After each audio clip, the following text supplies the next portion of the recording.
Tragedi memilukan terjadi di Kota Tual, Maluku. Seorang pelajar berinisial AT yang masih berusia 14 tahun meninggal dunia setelah diduga dianiaya oleh oknum anggota BRIMOB. Peristiwa ini bukan hanya menyisakan duka mendalam bagi keluarga, tetapi juga memicu sorotan luas publik terhadap profesionalisme aparat di lapangan. Kasus ini melibatkan Bribda MS, anggota BRIMOB Batalion C Pelopor, yang diduga melakukan kekerasan saat patroli dini hari pada Kamis 19 Februari 2026. Berikut sejumlah fakta yang terungkap dalam kasus tersebut.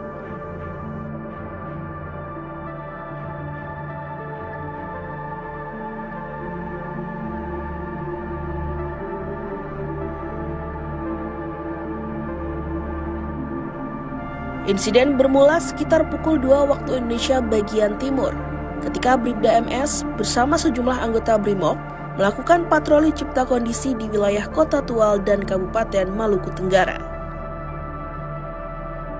Saat berada di kawasan Mangga 2 Langur, petugas menerima laporan adanya keributan di sekitar TT Pancing. Tim kemudian bergerak ke lokasi dan membubarkan aktivitas balap liar. Sekitar 10 menit setelah pembubaran, 2 sepeda motor yang dikendarai AT dan rekannya NK melaju dengan kecepatan tinggi dari arah Desa Ngadi menuju TT Pancing.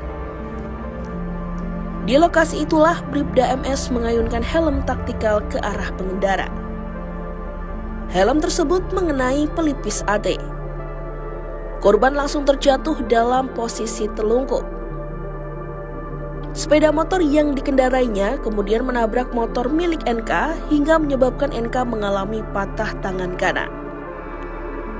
AT dalam kondisi kritis segera dilarikan ke RSUD Karel Sapsui Tubun Langur. Namun nyawanya tidak tertolong dan dinyatakan meninggal dunia sekitar pukul 13 waktu Indonesia bagian timur pada hari yang sama.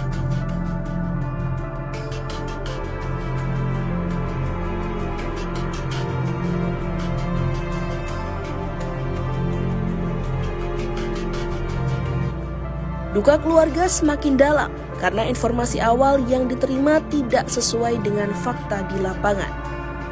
Ayah korban, Rijik Tawakal, mengaku pertama kali mendapat kabar bahwa anaknya mengalami kecelakaan lalu lintas. Mendengar kabar tersebut, Rijik segera menuju lokasi yang berjarak sekitar 1 km dari rumahnya. Namun setibanya di sana, ia tidak menemukan anaknya.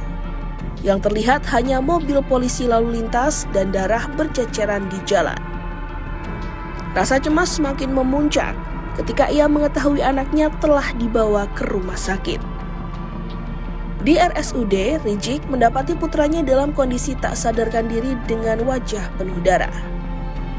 Ia juga sempat menerima informasi bahwa anaknya tertabrak mobil polisi.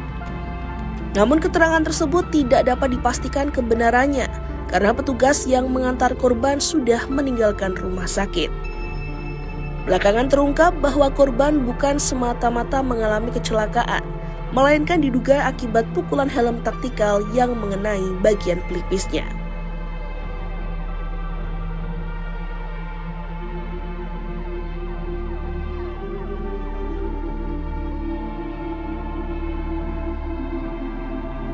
Kapolres Tual AKBP Wansi Asmoro menyatakan bahwa Bribda MS langsung diamankan setelah insiden terjadi.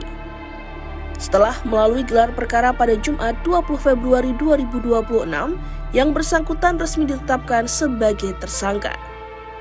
Sejumlah barang bukti telah disita termasuk helm taktikal yang digunakan saat kejadian dan 2 unit sepeda motor milik korban. Bribda MS juga diterbangkan ke Ambon untuk menjalani pemeriksaan kode etik oleh Propam Polda Maluku. Polri turut menyampaikan permohonan maaf kepada keluarga korban dan masyarakat.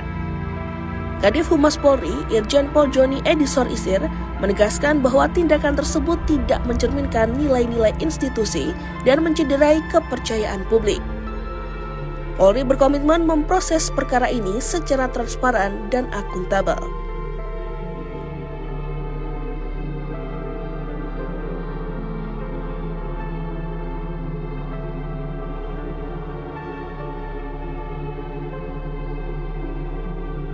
Kasus ini kembali memunculkan dorongan reformasi menyeluruh di tubuh Polri. Berbagai pihak menilai perlu adanya evaluasi serius terhadap sistem rekrutmen, pendidikan, hingga pola pembinaan anggota khususnya dalam pendekatan kepada masyarakat sipil. Pendekatan yang humanis dan profesional dinilai menjadi kunci untuk mencegah terulangnya kekerasan serupa. Tragedi ini menjadi pengingat bahwa setiap tindakan aparat penegak hukum memiliki konsekuensi besar terhadap kepercayaan masyarakat. Langkah tersebut dinilai penting untuk mencegah terulangnya kasus kekerasan serupa serta menghilangkan pendekatan yang bernuansa militeristik dalam penanganan masyarakat sipil.